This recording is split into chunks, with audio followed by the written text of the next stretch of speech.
my favorite in the franchise.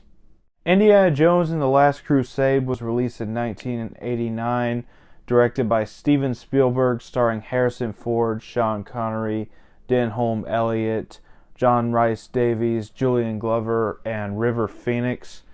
And yeah, this is my favorite in the franchise. Probably always has been. So yeah, let's go ahead and get into this.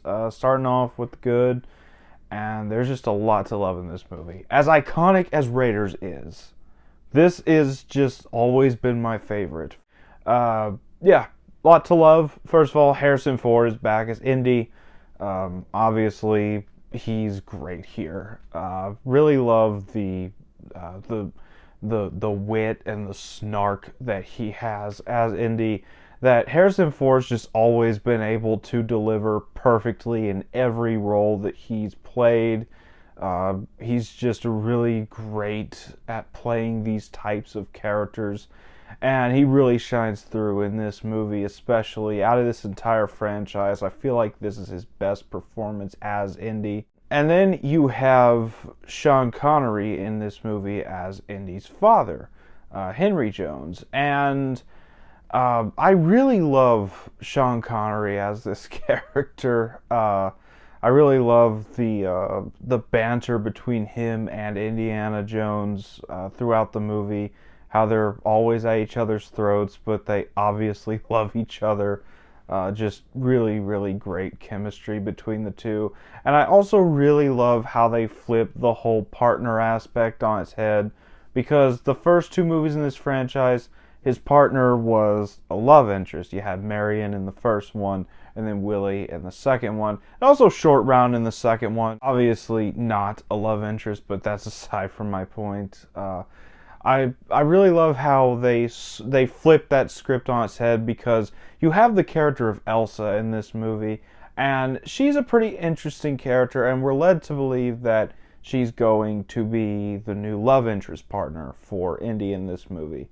But turns out she's working with the Nazis, so we flip the script, and his father is his partner in the movie. Instead of having a love interest partner, it's his father. And I really love that aspect, and it really built on their relationship as father and son throughout the movie. Then you also have the return of John Rhys Davies as Sallah, and he's really great in this movie as well. I really love his camaraderie with Indiana Jones. Really excited to see what he does in the fifth movie as well. I just really love Sallah. He's a great character. And then you get Denholm Elliott in this movie as Indiana's boss or work partner.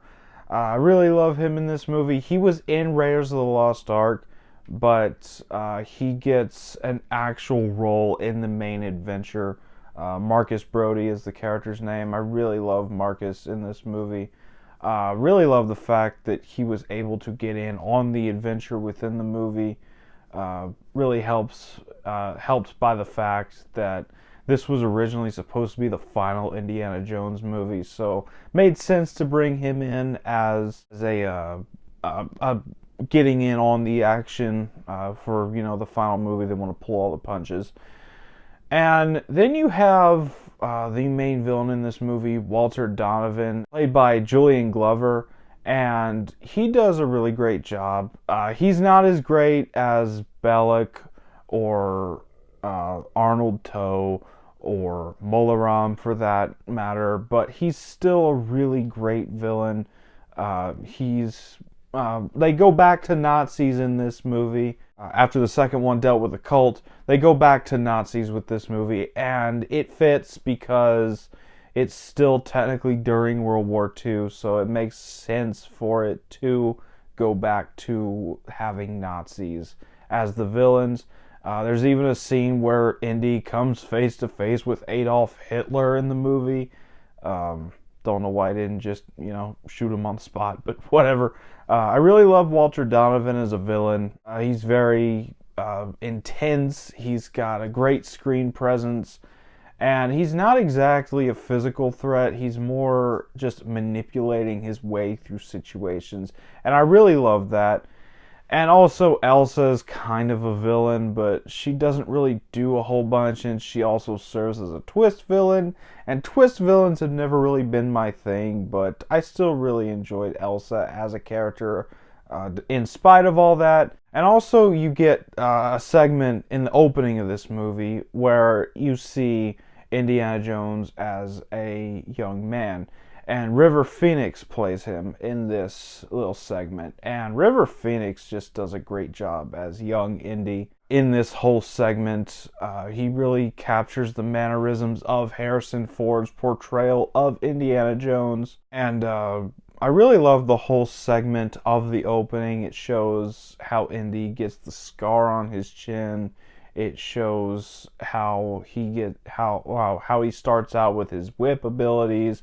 It shows how he gets his fedora, and it shows how he gets his fear of snakes as well. So that's really good. It's a really great opening. Really great short little backstory for Indiana Jones. And aside from the characters, I really love the story here. They're on a quest to find the Holy Grail. Really great adventure with all the globe-trotting once again that the Indiana Jones franchise is known for. A lot of great locations. You go back to Cairo, you get Berlin, you get all these other great locations. The set design, the practical effects, the movie making magic from Steven Spielberg is on full display here. As I said, this was meant to be the last Indiana Jones movie, and Steven Spielberg was just pulling out everything he had in his bag of tricks for this movie, and it pays off tremendously. Great action sets, especially the scene with the tank and the scene where they steal the plane off of the blimp. Just really great stuff in this movie.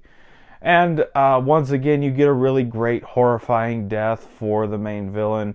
In the first movie, the Wrath of God melted Toe's face and blew up Belloq's head. In Temple of Doom, Mularam fell off a cliff and got eaten by crocodiles. In this movie, Walter Donovan drinks from the wrong cup and pretty much ages rapidly into dust. And it's just a great practical effects on that scene as well. Like I said, I just really love how the Indiana Jones movies just love to give their villains the most horrifying deaths imaginable, because they're some of the most horrible people imaginable, because, you know, most of them are Nazis, for God's sake, or Nazi sympathizers. But yeah, just really great stuff. And obviously with John Williams doing the score again, absolutely iconic, really terrific stuff. Yeah, I'm not even going to waste time with a bad section, just going to move right on to the final thoughts. I love The Last Crusade. This will probably always be my favorite Indiana Jones movie. This could have been the finale to the franchise, and I would have been just fine. But we got more, and I'm very thankful that we got more. But yeah, Indiana Jones and the Last Crusade is such a fun movie. My favorite in the franchise. And I'm going to give it a 10 out of 10. So that was my thoughts on Indiana Jones and the Last Crusade. Have you seen this movie? Let me know down in the comments what you thought about it, if you have seen it. And as always, if you enjoyed this video, don't forget to like, comment, subscribe, and I'll see you all next time.